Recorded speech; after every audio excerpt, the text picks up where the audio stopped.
तरीके से जस्टिस सर्व हुआ है वो बिल्कुल एक इम्पोर्टेंट जस्टिस है, जहां पे एक सिटिंग मेंबर ऑफ पार्लियामेंट को डेफेमेशन केस के अंतर्गत जो क्वांटम ऑफ पनिशमेंट रही हो, जो कारण रहा हो डेफेमेशन का, और जिस स्पीड से उनको डिस्क्वालीफाई किया और उनके ऑफिशियल रेजिडेंस से उनको बेघर किया, ये सारे भारतीय जनता पार्टी की जो षड्यंत्र है और भारतीय जनता पार्टी की जो बौखलाहट है उसको दर्शाता है। सुप्रीम कोर्ट ने उस सभी को दी एंड किया है, तो ये वेलकम जजमेंट है और उम्मीद करते हैं कि अब, क्योंकि नो कॉन्फिडेंस मोशन आने ही वाला है अगले हफ्ते, राहुल गांधी जी की सदस्यता फिर से बहाल होगी और वो संसद में as a member of parliament from Wayanad अपनी बात रख पाएंगे। जी, आपको वो वापस दे देना चाहिए क्योंकि सुप्रीम कोर्ट ने उस वर्डिक्ट पे कन्विक्शन पे स्टे किया है, तो उसके अनुसार सारी चीजें जो उनसे खींची गई थी as a member of parliament वो सब बहाल होना चाहिए। घर हो उनका, या उनकी सदस्यता हो, या उनके जो भी पार्लियामेंट्री ऑब्लिगेशंस हो, ड्यूटीज हो, वायनाड का रिप्रेजेंटेशन हो। यहाँ तक कि एमपी लैड फंड्स भी बंद कर दिए होंगे, तो वायनाड को जो फंड्स मिलने चाहिए थे सही तरीके से वो भी नहीं मिल रहे थे। आधा साल करीब करीब बीत गया था। तो ये सब मैं मानती हूं कि जल्द से जल्द होना चाहिए। जिस स्पीड से स्पीकर ने उनको डिस्क्वालीफाई किया उसी स्पीड से उनको वापस रीइंस्टेट करना चाहिए। जी, इसके साथ ही जीवन में बने रहने का अधिकार भी इससे प्रभावित हुआ था और जिन लोगों ने चुना था उनका भी अधिकार प्रभावित हुआ था। एब्सोल्युटली, जैसे मैंने आपको कहा, उनके एमपी लैड फंड्स को भी रोका होगा। जो काम उनके चल रहे होंगे उनकी कॉन्स्टिट्यूंसी में वो भी, उस पर भी रोक लगाई होगी। फिर उनके ऑफिस में जो सपोर्ट मिलता है, केरला में जो वायनाड के कॉन्स्टिट्यूंसी ऑफिस में सपोर्ट मिलता है वो भी विड्रॉ कर लिया गया था। घर तो विड्रॉ किया ही था। तो इस तरीके से एक वेंजफुल पॉलिटिक्स जो थी वो देश की जनता के सामने आई और देश की जनता को भी नहीं सुहारा था कि इस तरीके से साम दाम दंड भेद का इस्तेमाल करके आप एक तरफ कहते हो आप बहुत पावरफुल पार्टी है, आप बहुत पावरफुल है, दूसरी तरफ आप इतने विंडिक्टिव हैं।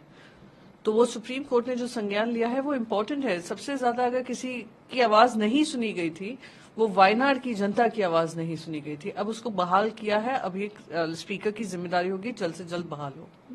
मीनाक्षी लेखी रेट पड़ जाएगी, ऐसा कुछ आप देखिए, कॉन्फिडेंस देखिए अब सारे मेंबर्स ऑफ पार्लियामेंट का बीजेपी के, कि अगर कोई विपक्ष का उनको याद भी दिलाता है किस तरीके से ईडी का दुरुपयोग हो रहा है, वो जाकर रीअफर्म कर रही हैं कि हाँ आप भी चुप हो जाइए वरना आपके घर भी शादी ईडी आ जाएगी। तो इस तरीके का सेंट्रल एजेंसीज का मजाक बन चुका है।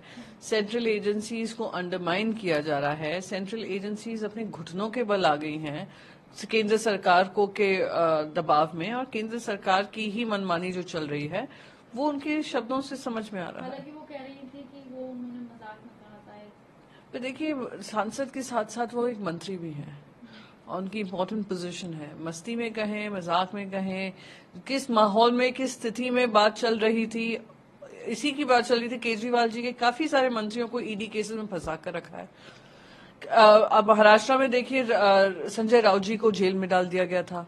एनसीपी के काफी लीडर्स को जेल में डाल दिया गया था ईडी के चलते चलते। देश देख रहा है किस तरीके से ईडी के जो डायरेक्टर हैं उनको एक्सटेंशन पे एक्सटेंशन दिया जा रहा है। सुप्रीम कोर्ट ने भी उसको इलीगल एक्सटेंशन कहा। तो आप समझ सकते हैं कि ये कोई मजाक नहीं है। हरियाणा में जो सामने आ रहा है, विधायक है एक मनन खान का भी नाम सामने आ रहा है, ये जो पूरी हिंसा हुई है क्या लग रहा है आपको? जो हिंसा हुई है वो लॉ एंड ऑर्डर की जो व्यवस्था होनी चाहिए थी जगह पे कायम नहीं थी। स्टेट गवर्नमेंट उसमें विफल रहा। इतने सारे वीडियोस, अनगिनत वीडियोस आ रहे हैं दोनों तरफ से कि आग बढ़ाई जा रही थी, आग में घी डाला जा रहा था, और फिर भी राज्य सरकार ने उसका संज्ञान नहीं लिया। इंटेलिजेंस एजेंसीज कह रही हैं इंटेलिजेंस उनके पास थी पर हरियाणा पुलिस जगह पर नहीं थी, हरियाणा पुलिस को नहीं दिया गया था। हरियाणा पुलिस की जगह आपके होमगार्ड्स वहां पे तैनात थे। तो आप समझ सकती हैं कि एक ऐसा माहौल बनाया गया जहां पे इस तरीके का विवाद होता। मैं मानती हूं जो भी इसमें शामिल है, जिसने ऐसे भड़काऊ भाषण दिए हों, भड़काऊ वीडियोस डाले हों, ऐसा माहौल बनाया हो, सब पे सख्त से सख्त कार्रवाई होनी चाहिए।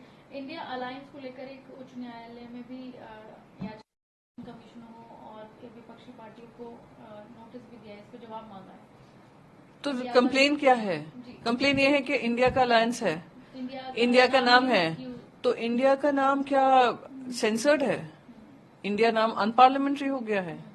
इंडिया को जैसे प्रधानमंत्री टेररिस्ट ऑर्गेनाइजेशन के साथ उसका कंपैरिजन करने लग गए हैं। क्या ये नया माहौल बन चुका है? तो इंडिया का कॉपीराइट है किसी पे? तो इस तरीके का माहौल बनाना, मैं तो कहती हूँ हाईकोर्ट ही इसको खारिज कर देगा, पर इस तरीके का माहौल बनाना कि इंडिया पे किसी का कॉपीराइट हो, इंडिया सभी की है, इंडिया का पे हक सभी का है। जैसे प्राइम मिनिस्टर ऑफ इंडिया है, प्रेसिडेंट ऑफ इंडिया है, वैसे अलायंसेस भी इंडिया हो सकते हैं। एएसआई ने आज सर्वेक्षण भी शुरू कर दिया, जो ज्ञान को लेकर छानबीन की जाएगी कि पहले मस्जिद मंदिर वाले पे बनी थी कि नई जगह पर। नहीं, बिल्कुल हो, एएसआई का ने जो शुरुआत की है, क्योंकि कोर्ट ने ये निर्णय लिया है, पर बस यही है कि एएसआई को अपना काम करने देना चाहिए और इस पे किसी तरीके का उन्माद, किसी तरीके का तनाव, किसी तरीके का ध्रुवीकरण या राजनीतिकरण से बचना चाहिए, क्योंकि ये देश हित में नहीं है, ना उत्तर प्रदेश के हित में है। राजस्थान के मुख्यमंत्री कह रहे हैं एनडीए का मतलब है नफरत, डर और अन्याय। सॉरी, कौन कह रहे हैं? राजस्थान के मुख्यमंत्री अशोक गहलोत। अब जो उनका मानना है, जिस तरीके से उनपे आक्रमण हो रहा है, जिस तरीके से उनपे आरोप लगाया जा रहा है और वो सारे सवालों का जवाब दे रहे हैं, फिर भी वो उसके घेरे में है, उनकी जो भी मुद्दे चल रहे हैं, तो उन्होंने जो कहा है एनडीए को लेकर वो उनकी सोच होगी। जी, वही मैम मणिपुर को 11 तारीख को करेंगे चर्चा, लेकिन जयराम रमेश कह रहे हैं कि आज ही चर्चा होनी थी। इससे पता लगता है कि सरकार जो है, केंद्र सरकार वो गंभीर नहीं है मणिपुर को लेकर। हाँ, तो आप ये देखिए, हमने कहा था कि एक मिडिल पाथ ढूंढिए, हमने कहा होम मिनिस्टर आ जाए। अब होम मिनिस्टर इतने बिजी हैं, वो कह रहे हैं कि मैं तो राज्यसभा में 11 तारीख से पहले कुछ बोल ही नहीं सकता हूँ। तो मणिपुर की अभी कुछ दिन पहले तक आप कहते हैं हम चर्चा करने को तैयार हैं, विस्तार से चर्चा करने को तैयार हैं। गृह मंत्री आकर, हमारी 2 मांगे थी कि विस्तार से चर्चा हो और प्रधानमंत्री आए। कोई कारणवश प्रधानमंत्री अपनी जवाबदेही से भाग रहे हैं, तो हमने कहा चलिए मणिपुर पर चर्चा, अगर इनकी प्राथमिकता होती तो हर चीज को कैंसिल कर उसके अंतर्गत चर्चा शुरू होती, सोमवार से ही शुरू हो जाती, अगर फ्राइडे से नहीं तो सोमवार से। पर अब कह रहे हैं क्योंकि गृह मंत्री फ्री तब हैं, तो दिख रहा है कि गृह मंत्री के लिए प्रायोरिटी ही नहीं है। नमस्कार, मैं हूं मानक गुप्ता। अगर आपको हमारा ये वीडियो पसंद आया हो तो इसे लाइक और शेयर जरूर करें, और हाँ, हमें सब्सक्राइब और फॉलो करना ना भूलें, ताकि आप देश और दुनिया की कोई खबर मिस ना करें। तो जुड़े रहिए हमारे साथ और देखते रहिए न्यूज़ 24।